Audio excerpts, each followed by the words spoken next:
The world of Squid Game was originally built on a supposedly equal system where all players are placed in identical conditions and each one has a chance to win. Everything is presented as if the rules are fair, the voting works, and if you survive, you rightfully earn the prize. But beneath this wrapper lies a completely different reality. This is not a competition, but a show for the entertainment of the ultra-rich, where any rules can be cancelled, changed, or invented on the fly, if it makes the spectacle more entertaining.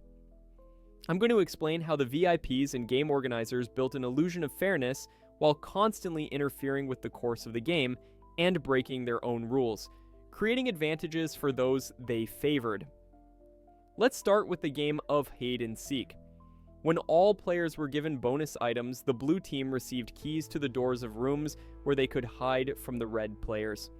But the trick was that all the keys were different shapes, and that's already a clear hint of an unfair fight. At the same time, the red team had sharp knives, while the blue team had a key that might not even fit the door they were trying to open. The biggest problem was the final exit door, which, unlike the others, required not one but 3 uniquely shaped keys to open. So to pass the test and escape, a player needed to find all 3 keys, while each only had 1.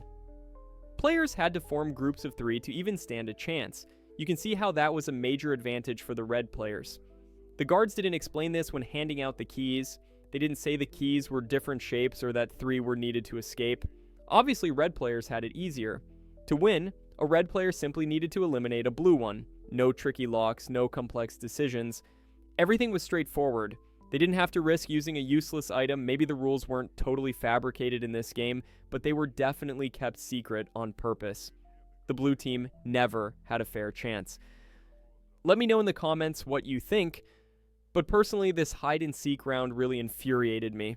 Now let's talk about player 222, or more specifically, the child Zhang He's. In the jump rope game, the VIPs made the child an official participant, despite that completely violating all their established rules. After that, everything they said about fairness and equality lost all meaning. The child was a completely different person.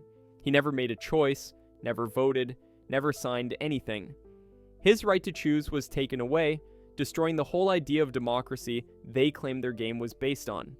The organizers and guards always insisted that democracy was everything. They let players decide, never forced anyone. But in the case of the child, they ignored that completely. He was part of a game he never signed up for. And that's not a metaphor.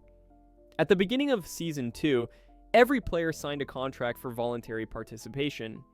But the child wasn't even born yet. He couldn't have signed anything. So why was he allowed to play? If everyone is supposed to choose whether to participate or not, why was the child forced into the game by the frontman and the VIPs? For the VIPs, it was just another form of entertainment and it's a fresh twist to their spectacle. They wanted to see how someone like Gi-hun would handle a moral dilemma. Would he be able to sacrifice a baby for the win? Things got even worse after Zhang Hai died.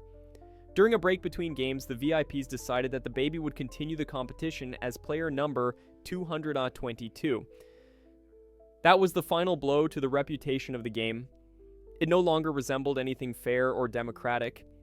It became a space where rules could be bent or rewritten at any moment if those in power decided to do so.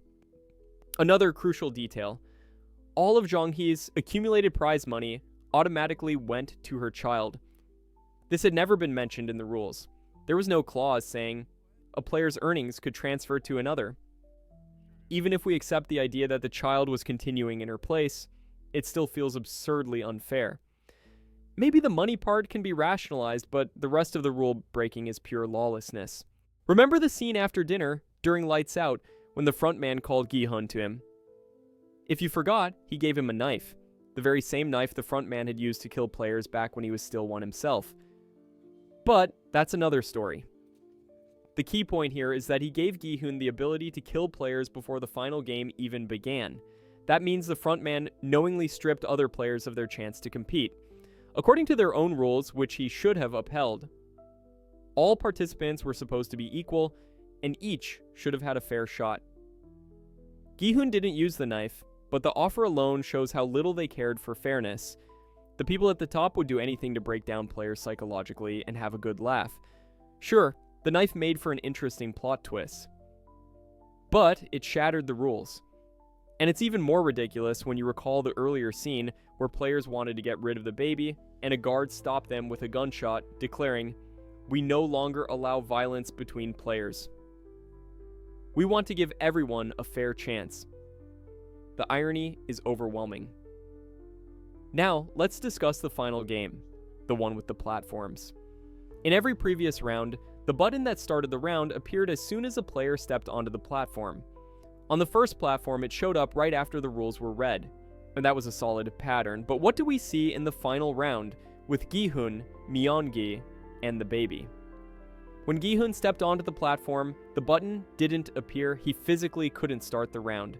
The button appeared only later, in the middle of the fight between him and Myeon-gi. That's odd and wrong. If the button had appeared right away, like in every previous round, things could have ended differently.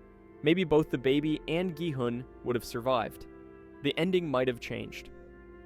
A button appearing mid-fight is, at the very least, a break in the game's internal consistency. Maybe it wasn't a direct intervention by the VIPs. Maybe it was just a screenwriting decision to dramatize Gi-hun's death.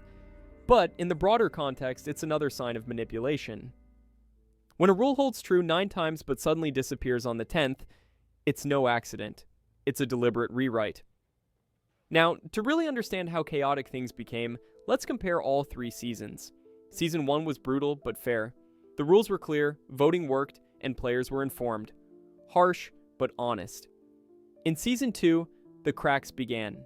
VIPs started proposing ideas. Some rules got vague. New games appeared where the mechanics weren't explained clearly. But Season 3, it's pure chaos. Rules aren't just broken, they're not even established anymore. They're flexible, editable, babies become players, buttons vanish, knives appear on a whim. This isn't a competition, it's absurdist theater, where the VIPs don't just watch, they direct. If you've made it to the end of this video, leave a comment with the scene that pissed you off the most. For me, it's the baby. This isn't a game anymore, it's a farce. The VIPs do whatever they want, rules, only when convenient. And remember, as long as you're in their game, you're a pawn. But you can always flip the board. It's all up to you. Even if you think you're just a viewer, never forget it's the viewers who give these games their meaning. And when we stop believing in the illusion, it falls apart